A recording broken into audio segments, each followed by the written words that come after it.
Was Mohammed Hijab, the controversial pro-Palestine influencer with nearly 1 million YouTube subscribers of his own. Here's what he had to say about him.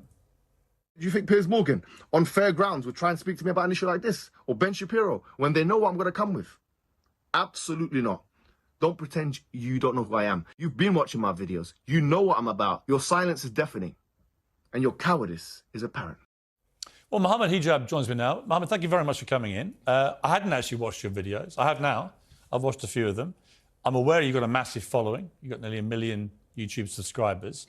You're an influential person, and you have a lot to say about this issue, obviously. So I thank you for coming in, but I'm not too cowardly to talk to you. I don't have a horse in this race.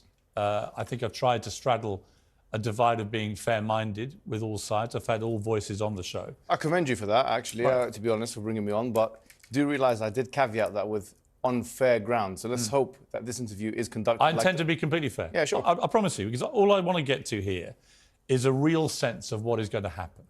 We can all look back at. We can all look back. Let me just. We can all look back. Before that, Piers. Yeah. Sorry, if you want to say fair grounds, you introduced me as a Palestinian controversial. I actually corrected myself. Right. So I said pro-Palestinian. I meant to say pro-Palestinian. So why did the word controversial come into play? I think you're controversial. So are you. Yeah, I wouldn't have. So is the ambassador. Why didn't you introduce her in that manner? I'm happy to say that to many people, her views would be controversial. So why didn't you introduce me as the Oxford graduate? Do you want to be introduced as that? Yes. Okay, or an Oxford graduate. Go ahead. Okay.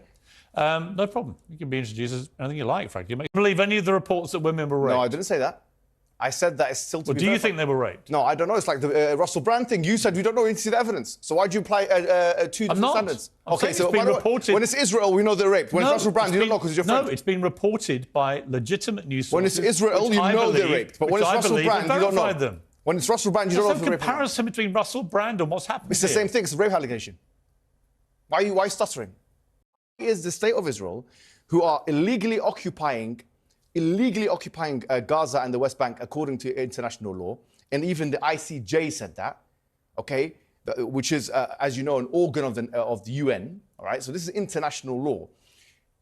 They're occupying, they're seizing, they're bombarding, they're indiscriminately killing, and they're blocking the supply lines. They're using white phosphorus. They're doing what you call mowing the grass, which is every couple of years, every few years, they're killing the Palestinian people. Let me I want to understand what differentiates an Israeli in the sky pressing a button, killing the civilians, from somebody in any terrorist organization shooting the people. Because what differentiates it? Israel will say it has a right to defend itself. So will the terrorists? Right? That's what Osama bin Laden said. And they will. That's exactly Osama bin Laden's argument. No, it's not though. Yes, Hamas, it is. I read his fatwas. I read his fatwas. Hamas aren't defending themselves. Bin Laden wasn't defending themselves. Define defense. Bin Laden was trying to kill as many of the enemy as possible. Let me ask you a question. How could it be that an occupier is defending itself in the first place? The notion that Israel is defending itself is as absurd as the notion that the rapist is defending itself from the victim. Because Israel is the occupier. You haven't asked me. Hold on. Excuse me, let me finish. Just let me finish.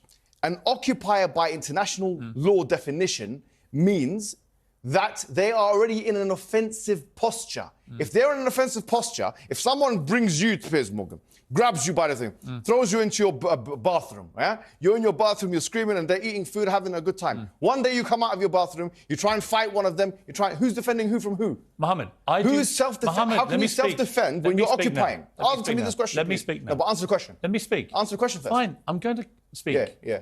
Let me answer. Yeah. I believe that Israel's made a number